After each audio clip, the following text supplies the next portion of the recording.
All right, guys, this is the video for Unit 1, Lesson 1.4. So it's the last lesson in Unit 1. I can just get to the right page. So we're talking about converting repeating decimals to fractions is what we're talking about today. So the first thing you want to do when we're trying to decide how to convert a decimal to a fraction is to ask ourselves whether the decimal is repeating or not. So if it's not repeating, we're going to follow these steps right here. And if it is repeating, then we're going to go to the next page. That's what that's showing you. Okay, so if it's no, the first thing we want to do is put the number right into our calculator. We're going to let our calculator do all of our work for us. Okay, so make sure you have a calculator with you. Okay, so we're going to do this example right here, this negative 6.54. So I'm going to put negative 6.54 into my calculator.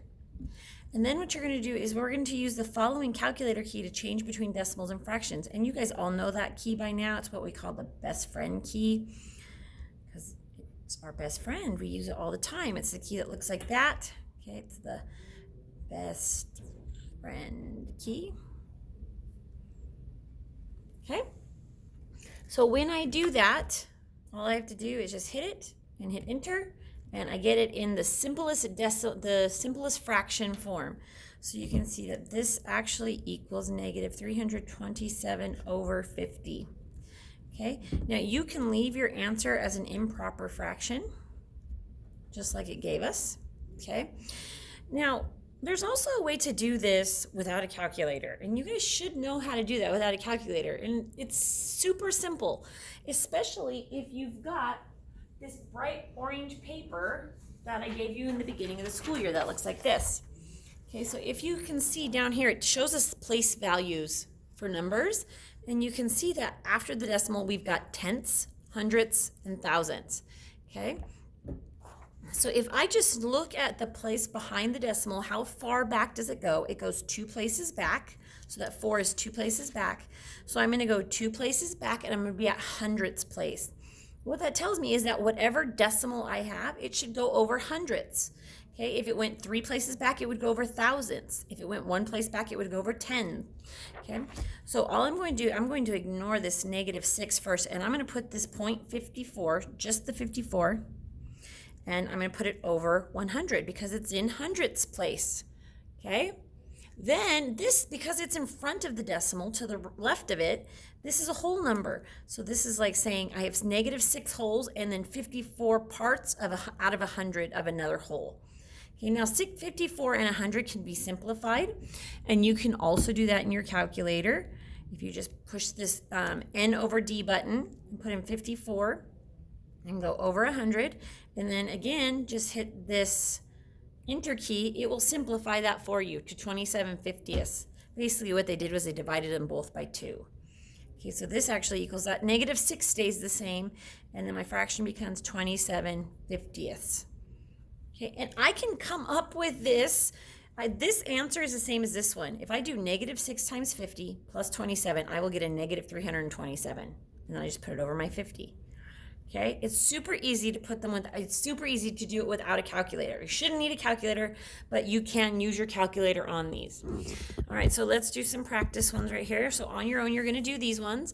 Now this one's a little trickier because that one goes way past the places that we've got on our little orange sheet here.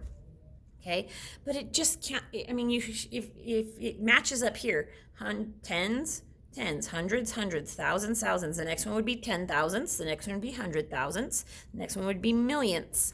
Okay, so if I go 1, 2, 3, 4, 5, 1, 2, 3, so 10,000ths, 100,000ths. This would go over 100,000.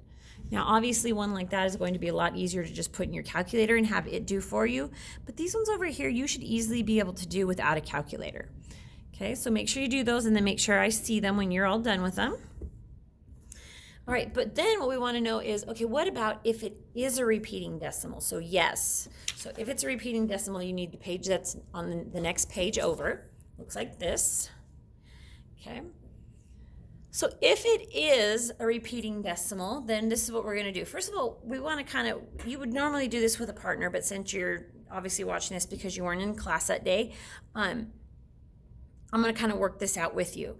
So what we want to do is we want to see if we can find a pattern. We want to put the following into our calculator and write what we notice. Now, I don't want to go here and press the fraction key and write 1/9. Wow, really? Fraction key 1/9 and hit enter, because all it's going to do is give me 1/9. Remember, you guys, this means division. So if I have some number over some other number, this means division, that bar. I wonder if I can spell today, division, okay? So this means 1 divided by 9, 2 divided by 9, 3 divided by 9, and so on. So in your calculator, I want you, not using this fraction key, I want you to do 1 divided by 9. Hit enter. So I notice I get 0.1111111. So 0.1111, and it keeps going.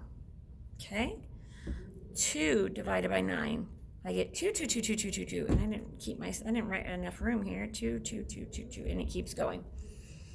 Okay? So what do you think 3 is going to do if 1 and 2 did that number repeating itself? So 3 should give me 3, 3, 3, 3, 3. Good, see? Okay? And 4, what do you think 4 would do? What do you think 6 would do? Write that down below. Okay, let's talk about these ones. These ones are a little different because these ones have 9s and these ones have 99. But I also noticed the difference. There's only one number above this 9, but there's 2 numbers above these 9s. And so maybe that has some kind of correlation. So now I'm going to do 12 divided by 99. And I get 0.12121212, which is exactly the number that was on top. 1, 2, 1, 2, and that keeps repeating. So my guess is that 14 is going to do the same thing. So 14 divided by 99, and I get 0.141414. What do you think 28/99 is going to do if 12/99 did 1, 2, 1, 2, 1, 2, and 14 did 1, 4, 1, 4, 1, 4? Okay, maybe write a little sentence right here about what you're noticing as we talk about this. And then it wants to know, what do you think the fraction will be if you have a repeating decimal of 0.234234? Okay, so what do you think what the fraction would look like based on this stuff that we just learned up here? So the pattern here is 1, 2, or 2, 3, 4, 2, 3, 4. That's the pattern. That's what keeps repeating. So 2, 3, 4 is going to go over some amount of 9s, but the question is how many 9s? Up here, when my pattern only had one number repeating, it was over 1 9. Right here, when my pattern had 2 numbers repeating, it was over 2 9s.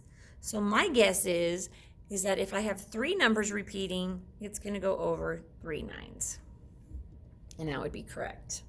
Okay? All right. So let's write the steps out on how to do this. So if there's a negative, this is step 1. And a number out in front of the decimal, so on to the left of the decimal. So in this case, this 5 right here, okay? We're going of the decimal, sorry, I didn't finish that sentence. We're going to forget about it until the last step. So we're just going to kind of ignore it until the last step and not worry about it. The next step, what we're going to do is we're going to find the amount of numbers that repeat. Okay, so I see here that I have 1, 2, 6, 1, 2, 6, 1, 2, 6. That's what keeps repeating. So 1, 2, 6 keeps repeating, and so there's 3 numbers. 3 numbers, okay? So I found the amount of repeating numbers. The next thing we're going to do is we're going to put the repeated amount, or the repeated numbers, over the same amount of 9s. So because my pattern has 3 numbers repeating, this is going to go over 3 9s. Like this. Okay? And then we're going to simplify if we can. And we can do that using our calculator. And now you want to actually use the fraction key. You want to put in 126 over 999 and hit enter. and it will simplify it for you. So it simplifies to 14 over 111. So it divided both numbers by 9 is what it did. Okay. Now, here's the thing though. Here's the number 5. If the original question had a negative and or a number in front of it, we would now need to put that in front of the fraction. So this fraction right here now needs this 5 that we just ignored for a minute in front of it. Okay, and it becomes 5 and 14/11ths. Okay, so down here you have some to do on your own. Make sure you pay attention to what the patterns are, how many numbers are in them, and then once you're done with this one and this one on the other page, make sure I see it so I can mark it off for you, okay? All right, guys, thanks.